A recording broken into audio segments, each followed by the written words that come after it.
नमस्कार। पछिल्लो 24 घण्टाका मुख्य 10 खबर लिएर आज पनि उपस्थित भएका छौं। तपाई हाम्रो च्यानलमा नयाँ हुनुहुन्छ भने हाम्रो च्यानललाई सब्स्क्राइब गर्न र यस्तै जानकारीमूलक सूचना तथा समाचारहरू छिटोभन्दा छिटो प्राप्त गर्नका लागि बेल आइकन पनि दबाइदिनुहोला। प्रतिनिधि सभाको बैठकले संवैधानिक परिषद काम कर्तव्य अधिकार तथा कार्यविधि सम्बन्धी पहिलो संशोधन विधेयक 2079 स्वीकृत गरेको छ। प्रतिनिधि सभाको आइतबार बसेको बैठकले सो विधेयकमाथि छलफल गर्दै संसदबाट बहुमतले स्वीकृत भएको सभामुख देवराज घिमिरेले घोषणा गर्नुभयो। सो विधेयकमाथि 72 घण्टाभित्र संशोधन प्रस्ताव दर्ता गर्न सकिने उहाँले बताउनुभयो। सांसदहरूले संवैधानिक परिषद काम कर्तव्य अधिकार र कार्यविधि सम्बन्धी पहिलो संशोधन विधेयक 2079 पारित गर्नुपर्ने बताएका छन्। त्यस्तै सरकारले ल्याएको संक्रमणकालीन न्याय सम्बन्धी विधेयक एकपक्षीय रहेको एमाले ठहर गरेको छ। एमालेका सांसद रघुजी पन्तले सशस्त्र विद्रोहमा पीड़ित सबै पक्षको विषय विधेयकमा समावेश नगरिएको बताउनुभयो। प्रतिनिधि सभाको बैठकमा बेपत्ता पारिएका व्यक्तिको छानबिन, सत्य निरूपण तथा मेलमिलाप आयोग ऐन 2071 लाई संशोधन गर्न बनेको विधेयकमाथिको सैद्धान्तिक छलफलमा उहाँले संक्रमणकालीन न्यायका विषय समाधान गर्न सरकार गम्भीर नरहेको आरोप लगाउनुभयो। यस्तै राप्रपाका सांसद ज्ञानेन्द्र शाहीले विधेयकमा रहेका संक्रमणकालीन न्याय सम्बन्धी हरेक कुराहरू परिवर्तन हुनुपर्ने बताउनु भएको छ। तत्कालीन जनयुद्धमा राज्य र विद्रोही दुवै पक्षबाट भएका जघन्य अपराधका दोषीलाई उन्मुक्ति दिन सरकार क्रियाशील रहेको उहाँको भनाइ छ। आफू विधेयक पारित हुनुपर्ने पक्षमा रहे पनि यसमा लेखिएका हरेक कुराहरू परिवर्तन हुनुपर्नेमा उहाँको जोड छ। राष्ट्रिय मर्यादा सम्बन्धी विधेयक 2079 सर्वसम्मतिले स्वीकृत भएको छ।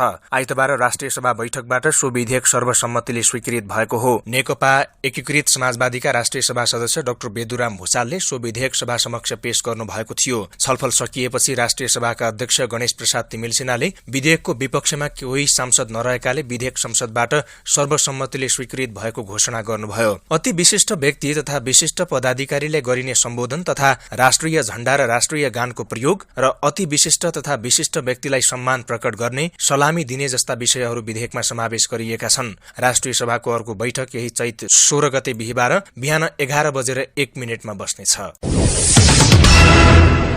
राष्ट्रिय स्वतन्त्र पार्टी रासोपाले उपनिर्वाचनका लागि निर्वाचन परिचालन संयोजक तोकेको छ।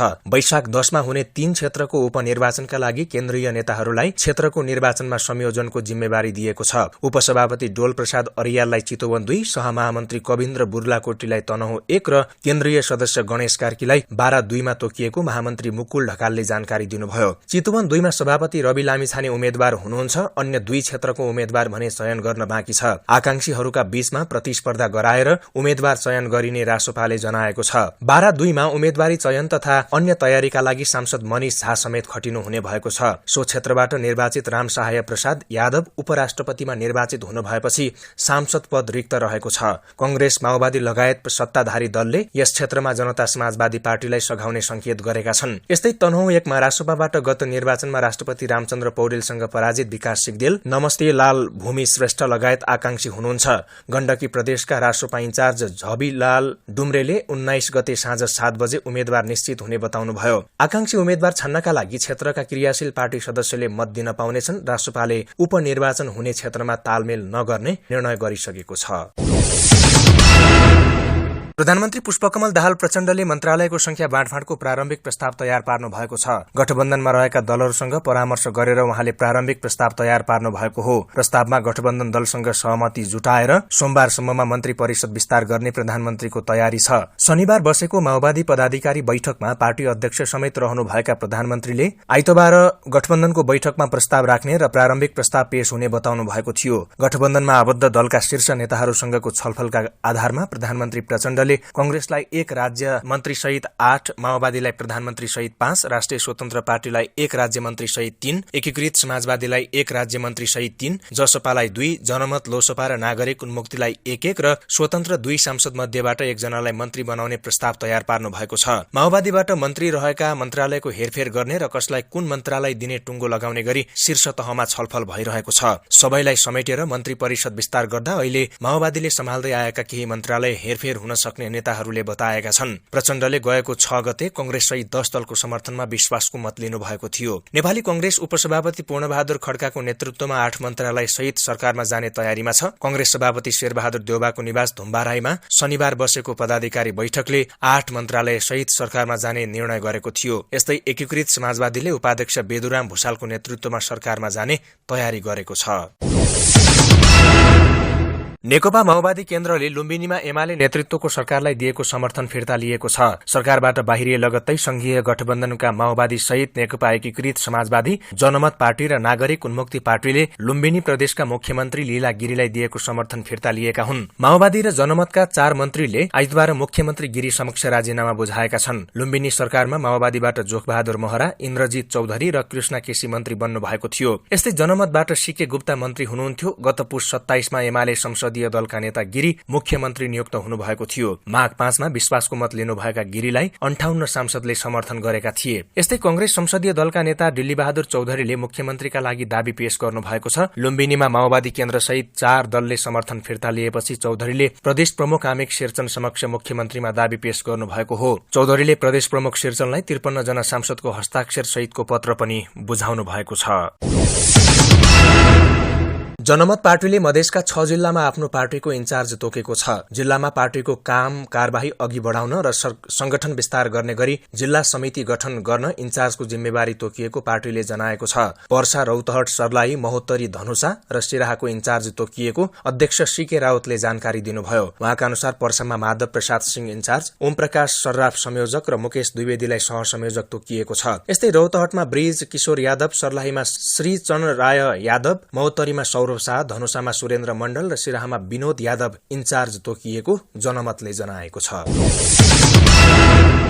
कोशी प्रदेशका प्रमुख 4 राजनैतिक दलले प्रदेश नामाकरणको प्रदेशसभा निर्णय स्वीकार गर्न अपील गरेका छन्। नामका विषयमा असन्तुष्टि जनाउँदै पहिचान पक्षधरले आन्दोलन जारी राखेपछि प्रदेश नामाकरणमा मतदान गरेका नेकपा एमाले, नेपाली कंग्रेस, नेकपा माओवादी केन्द्र र राप्रपाले विज्ञप्ति जारी गर्दै नामाकरणको निर्णयलाई स्वीकार गर्न आग्रह गरेका हुन्। नेकपा एमाले कोशी प्रदेश अध्यक्ष तुलसी प्रसाद न्यौपाने, कंग्रेस कोशी प्रदेश सभापति उद्धव थापा, माओवादी केन्द्र कोशी प्रदेश सचिव गणेश उप्रेती र राप्रपा प्रदेश अध्यक्ष राम थापाद्वारा संयुक्त रूपमा जारी विज्ञप्तिमा नामाकरणको विषयमा कुनै असहमति वा फरक मत भए संवैधानिक प्रक्रिया मार्फत समाधान हुने भएकाले वार्तामा बस्न दुवै पक्षलाई आग्रह गरिएको छ। विज्ञप्तिमा राजनैतिक दलहरूले छलफल र सहमतिबाट कोशी प्रदेश नामाकरण गरेको बताउँदै त्यसलाई बहाना बनाएर सामाजिक सद्भाव नै बिथोलिने गरी गतिविधि नगर्न पनि अपील गरेका छन्। गत फागुन 17 गते प्रदेशसभाले प्रदेशको नाम कोशी राखेपछि पहिचान पक्षधर आन्दोलित छन्। आन्दोलनका क्रममा गत चैत 5 गते घाइते भएका पदम लिम्बुको शुक्रबार मृत्यु भएको थियो। सरकारले सो घटनाको छानबिन गर्न गृह मन्त्रालयका सहसचिव रामबन्धु सुवेदीको नेतृत्वमा 6 सदस्यीय समिति पनि गठन गरेको छ। नेपाल प्रहरीका नवनियुक्त प्रहरी महानिरीक्षक वसन्त बहादुर कुँवरले प्रहरीको आन्तरिक सुदृढीकरण आफ्नो भीष्म प्रतिज्ञा भएको बताउनु भएको छ। आइतबार सिंहदरबारमा प्रहरी महानिरीक्षकको दर्जानी चिन्ह लगाएपछि प्रहरी महानिरीक्षक कुँवरले प्रहरीले गर्ने राम्रा कामहरू र विगतमा भएका त्रुटिहरू लुकाएर प्रशासन बलियो नबन्ने भन्दै प्रहरीमा सुधार आवश्यक रहेको बताउनुभयो। प्रहरी प्रशासनको सुधार गर्ने दिन गनेर बस्ने छुट आफूलाई नभएको पनि उहाँले स्पष्ट पार्नुभयो। उहाँले अपराधको रोकथाम र अनुसन्धानमा कुनै पनि बहाना र विकल्प बिना काम गर्ने प्रतिबद्धता पनि व्यक्त गर्नुभएको छ। नेपाल नागरिक उड्डयन प्राधिकरणले गत शुक्रबार बिहान सिमरामा फन्को लगाइरहेको एयर इण्डियाको विमान 81,300 फिट तल झारिएको घटनामा संलग्न चालक दललाई तत्कालका लागि नेपालमा हुने उडानमा प्रतिबन्ध लगाएको छ। गत शुक्रबार बिहान नयाँ दिल्लीबाट काठमाडौँ आउँदै गरेको एयर इण्डियाको जहाज 19,000 फिटको उचाइबाट 81 तल झरेपछि मलेसियाको क्वालालम्पुरबाट काठमाडौँ आउँदै गरेको नेपाल एयरलाइन्सको जहाजसँग 15,000 फिटको उचाइमा झण्डै ठोक्किन पुगेको थियो। तर एयर ट्राफिक कन्ट्रोलर एटीसीले नेपाल एयरलाइन्सको जहाजलाई 13,500 फिटको उचाइमा झर्न लगाएपछि सम्भावित दुर्घटना टरेको थियो। साथै एयर इण्डियाको जहाजलाई पनि 16,000 फिटको उचाइमा चढ्न लगाइएको थियो। यस्तै प्राधिकरणले एयर कन्ट्रोलरका 3 जना कर्मचारीलाई कार्यवाही गरेको छ। प्राधिकरणले एकै समयमा एउटै उचाइमा जहाज उडानको अनुमति दिएको त्रिभुवन अन्तर्राष्ट्रिय विमानस्थलका 3 जना एटीसीलाई कार्यवाही गरेको हो। ती कर्मचारीको नाम भने खुलाइएको छैन।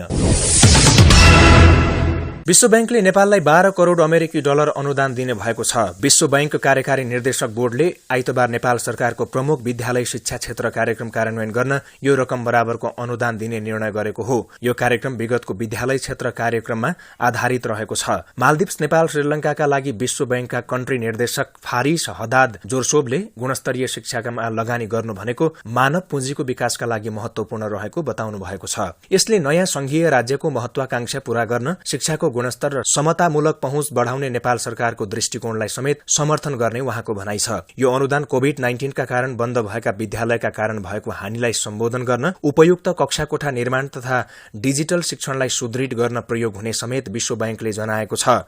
साथै छात्रवृत्ति कार्यक्रममा समेत यसको प्रयोग हुने भएको छ।